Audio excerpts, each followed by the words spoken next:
right now fighting fentanyl on the front lines. We're working through heartbreak all the time. A NewsNation exclusive follows a tour along the southern border involving families who've lost loved ones to the nation's deadliest drug. Hey, thanks so much for joining us. I'm Kelly Beeson in today for Nicole Burley. We begin at the southern border where families of those who died of fentanyl poisonings are demanding something be done about the surge of illicit drugs pouring across the border. Last fiscal year, more than 24,000 pounds of fentanyl was seized there. Officials say those seizures represent just 10% of what is actually brought over, meaning more than 200,000 pounds of fentanyl is possibly seeping through, resulting in a growing amount of overdoses, or more accurately, poisonings, as drug dealers lace common street drugs with the much cheaper and much deadlier fentanyl. NewsNation's Allie Bradley was on the border with families today, joins us now with more on what they saw. Allie, good morning. Yeah, good morning, Kelly. We know tens of thousands of families are upended here by this deadly drug, tens of thousands of lives lost in the United States each and every year. And Tom Quehl and Mark Murphy had the unthinkable happen to them, like a lot of these other families across the U.S., and they're left looking for answers. Both of these men, they lost children to fentanyl poisoning. Their search for some type of closure led them to our southern border, where the nation's deadliest drugs are illegally smuggled into the United States. We were there exclusively as they linked up with the Terrell County Sheriff Thadeus Cleveland in Texas. They gave NewsNation that access to ride along with them. Here's what they had to say. A lot of times people tell us, oh my God, I can't imagine losing a child. Oh my God. Well, until we all really imagine that loss and we feel it and we have the empathy, then we'll see a change. But it's almost like it needs to hit some elites. It needs to hit the big people. If it hits them to where they have the ability to make change and make a phone call and get things shut down, until I think something dramatic happens, a big episode like a the terrorist attack, I think it might take something really catastrophic for us Americans. It's kind of natural for us Americans, because when you're killing one child here, his child died in Maryland, mine died in Ohio, another kid over here, it doesn't really, much change doesn't happen until something happens en masse.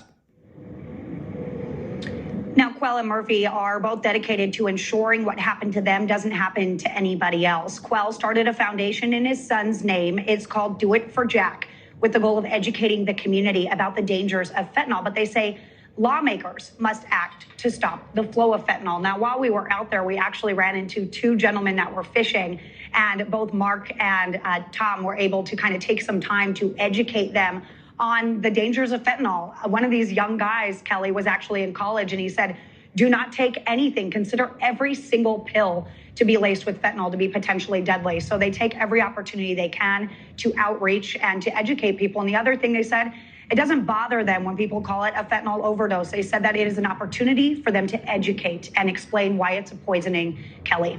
All right, and extremely smart advice. Allie Bradley, thank you as always. Joining us now is Tom Quehl, co-founder of the Jack Quehl Foundation, a foundation created to honor his late son who lost his life to fentanyl poisoning in 2021. Tom, it's so wonderful to see you. We are so incredibly sorry for your loss, but we're grateful for your time today. Thank you, Kelly. Thank you for having me. Well, it is wonderful to have you. You know, your son sounds like an incredible young man. Would you first mind sharing a bit of his story and then the shock, I'm sure, that came over you and your loved ones when you realized he had passed? Yeah, so Jack was a very smart individual, athletic, an all-American boy. We loved him to death. He was my best friend, texted me all the time. Sports and music, and it was a shock. Stephanie actually got the call that he was still alive, so we drove to Baltimore from Cincinnati, hoping that he would survive this. And when we got there, he had the doctors told us he had less than 1% chance of survival. So we went to bat thinking he could make it. Unfortunately, he didn't, and it was shocking, heartbreak. It still is. It's tough to look at these pictures you're showing now. But out of this came our foundation to educate the youth and their parents on the dangers of fentanyl so no one else loses their Jack, or as Allie had mentioned earlier, Mark's daughter, Lizzie. So it's Jack and Lizzie. We don't want to lose another Jack or Lizzie. And you know, you noted in Jack's story that fentanyl is accessible, it's prevalent, it's killing people who don't want to die. You know, his story notes fentanyl is the #1 killer of Americans ages 18 to 50, and it's estimated that there's enough illegal fentanyl in the U.S. to kill every American 4 times over. So how do parents, Tom, stay one step ahead of this threat? And what would you like to see our country's leaders do to ensure this doesn't happen to any other man, woman, or child? So that's a great question. And when we presented to communities and schools, and we just had our first corporate presentation. And it's shocking that the parents, the message we get out to them, they are shocked by this whole tale of fentanyl and how much is here and how it can affect anyone at any time just by socially taking a party drug or something to help them, whether they're depressed or study all night.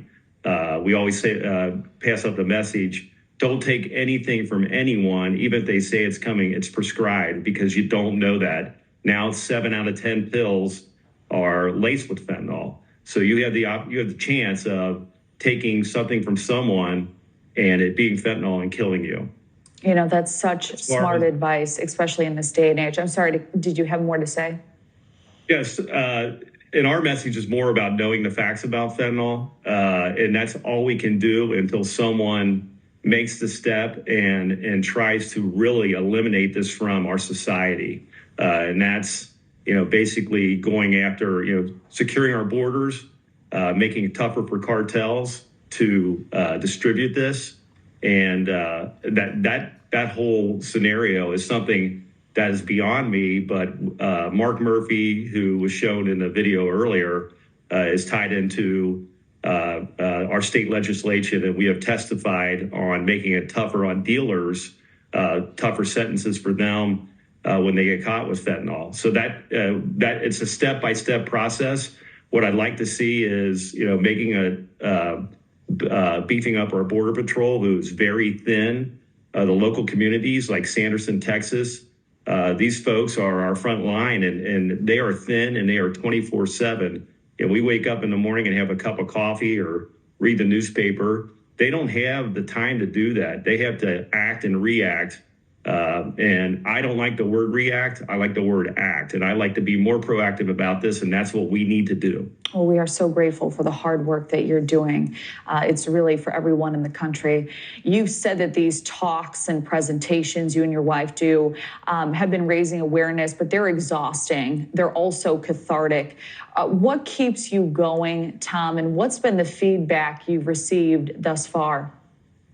So, and I'm going to do a shameless plug on my wife, because she's the backbone. Stephanie's the backbone for DOITFORJACK. She's the one that really pushes the people to get involved. I'm a speaker with her. She does a phenomenal job. I call it getting the short straw to go to Texas, because I'm not sure either one of us wanted to go there, but it was the best thing that ever happened in my life. And I promised her I would take her to Sanderson again so she could experience what we experienced. And what keeps us going after a presentation is getting feedback. We got a feedback from a mom, an email the other day. We had presented to the students here in Cincinnati, and she had sent an email to Stephanie saying, our son prays every night at dinner about eliminating this, and saying, after seeing our presentation, I will never take a party drug. It's things like that keep us going and help mend our heart. Wow, you are doing incredible work. We will be praying for you and following your story closely. Tom Quehl, thank you so much for joining us this morning. I appreciate it, Kelly. Thank you. We appreciate it as well. And you can hear more from Allie's interview with these parents in her full report. That's tonight on Elizabeth Vargas Reports, 5 p.m. Eastern Time.